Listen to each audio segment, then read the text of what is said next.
L'édition régionale de ce lundi 25 novembre, ravi de vous retrouver pour ce journal en images en 8 minutes. L'actualité du jour près de chez vous. D'abord vos prévisions météo, vous le savez, les nuages garderont l'avantage. Aujourd'hui, certes du ciel bleu, un peu de soleil ce matin, mais globalement la grisaille va dominer avec le retour de l'humidité océanique et donc également quelques averses prévues en soirée, dès la fin d'après-midi d'ailleurs. L'air restera doux, toutefois avec 11 degrés de prévu aujourd'hui à Lille, à Dunkerque ou à Calais, 10 degrés à Boulogne et à Saint-Omer. Les prévisions météo complètes bien sûr après ce journal. À la une de l'actualité, d'abord ce week-end, samedi en France et à Lille, ici en région, la manifestation du collectif Nous Toutes, près de 2000 personnes, dont des hommes aussi bien sûr, ont défilé pour dénoncer les violences sexistes et sexuelles. Cette année, on dénombre déjà 117 féminicides en France. Cette mobilisation donc intervenait juste avant la clôture aujourd'hui du Grenelle contre les violences conjugales. Des mesures très attendues par les associations doivent être annoncées par le gouvernement. Le collectif Nous Toutes attend beaucoup de ces annonces. Le plan et les explications d'une de ces militantes mobilisées samedi à Lille au micro de Jerry Jouot de Fer. Alors il faut former massivement les personnels de l'éducation, de la santé, de la justice, de la police et de la gendarmerie. Il faut que toute femme qui a envie de parler des violences qu'elle a vécues puisse le faire dans un cadre correct, en recevant une écoute bienveillante. Il faut aussi créer de nouvelles places d'hébergement. Il faut accélérer les procédures judiciaires. Parfois ça prend jusqu'à 2 ans pour juger d'un viol. C'est insupportable pour les victimes de passer autant de temps à devoir revivre, répéter et attendre un procès.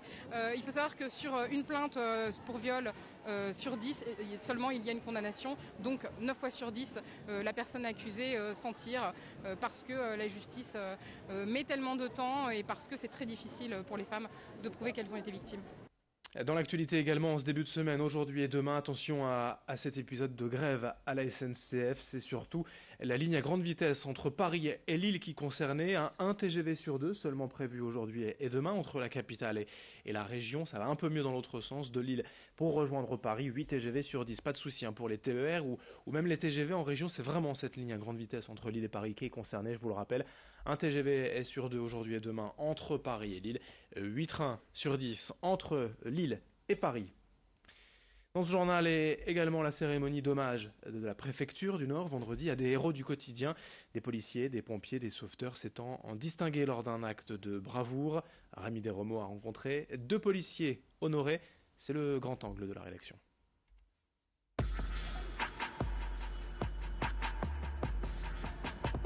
Pour mettre en lumière leur engagement, Michel Lalande, préfet du Nord, a remis 53 distinctions pour actes de courage et de dévouement. Parmi les médaillés, les policiers Frédéric et Benjamin, qui se sont distingués pour une intervention remontant en avril 2018. À l'origine, un coup de téléphone. Avec un collègue, ils sont requis sur les lieux d'un différend conjugal. Sur place, les conditions s'annoncent plus compliquées que prévu. Le concubin nous a rétorqué de suite « si vous entrez, je saute ». Bon, en sachant qu'on était au 3e étage, donc c'était une chute fatale. Il y avait une menace de couteau, sa concubine nous avait fait état qu'elle ne pouvait pas ouvrir la porte parce que lui l'empêchait, mais alors dans quelles circonstances il l'empêchait, est-ce que c'était avec le couteau, est-ce que c'était physiquement, moralement, on ne savait pas trop. Et là, peu de temps après, on entend un bruit de clé. La porte s'ouvre et en réalité, voilà, on a la jeune femme qui nous indique que son ex-conjoint il se trouve sur le rebord de la fenêtre. Donc là, mes 2 collègues pénètrent immédiatement à l'intérieur. Au moment où il a fait le geste de sauter, nous avons rattrapé une extrémiste, on l'a ramené dans l'appartement. Et à ce moment-là, comme il était déterminé, il a essayé de mettre un coup de couteau à mon premier collègue qui était sur sa droite. Et ensuite, il a essayé de mettre un coup de couteau à moi aussi, ce que j'ai réussi à esquiver de justesse. Donc à cela, on a réussi à le désarmer, avec beaucoup de mal, mais on a réussi à le désarmer, on a réussi à maîtriser l'individu. Et la situation après s'est apaisée d'elle-même. L'individu était sur le point de sauter, on a permis d'éviter qu'il passe à l'acte. De notre côté, on n'a aucun blessé, donc pour nous c'est une grande réussite cette intervention.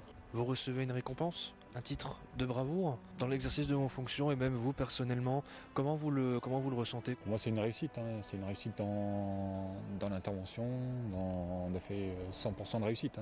Dans notre métier on fait énormément de différends familiaux, malheureusement quand on intervient on ne sait jamais ce qui se passe. Et là il y avait quand même une particularité avec le couteau, On a eu des collègues qui étaient en danger, on a à la finalité aucun blessé de notre côté et on a permis de lui sauver la vie en évitant qu'il passe à l'acte.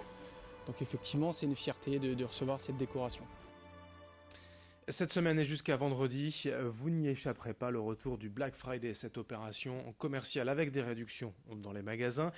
Un événement en venue des États-Unis, juste avant les fêtes de fin d'année, un mois avant. Un événement aussi qui est un peu le symbole d'une société de consommation à outrance. Et c'est d'ailleurs pour dénoncer cette consommation de masse que des commerçants lillois se sont réunis pour créer la Green Week, comprenez la Semaine Verte. Un mouvement qui vise à l'inverse, à sensibiliser à l'éco-consommation plus responsable pour pointer du doigt les effets négatifs, notamment sur l'environnement d'une telle journée marketing et commerciale. 4 commerçants à l'origine du projet qui vont donc proposer des actions, des ateliers tout au long de cette semaine et surtout vendredi et samedi. Explication au micro de Rémi Desremeaux. C'est un collectif en fait qui s'est réuni. Et ce sont 4 boutiques à Lille qui proposent des produits alternatifs.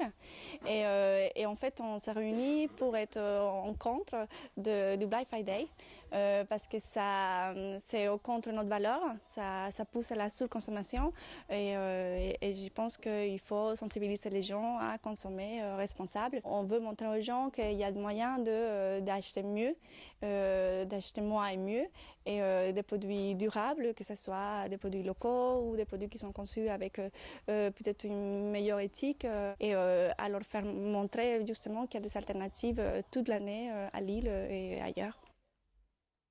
Pour terminer ce journal, une image, mercredi, ce sera le dernier match de Ligue des Champions cette saison pour le LOSC. Et éliminés, les Lillois veulent bien figurer.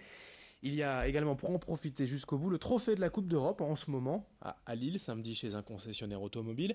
Mercredi, présenté dans le centre-ville, une opération commerciale, mais qui a plu beaucoup aux fans de football, ravis également de pouvoir rencontrer l'ex-champion du monde 98, Robert Pires.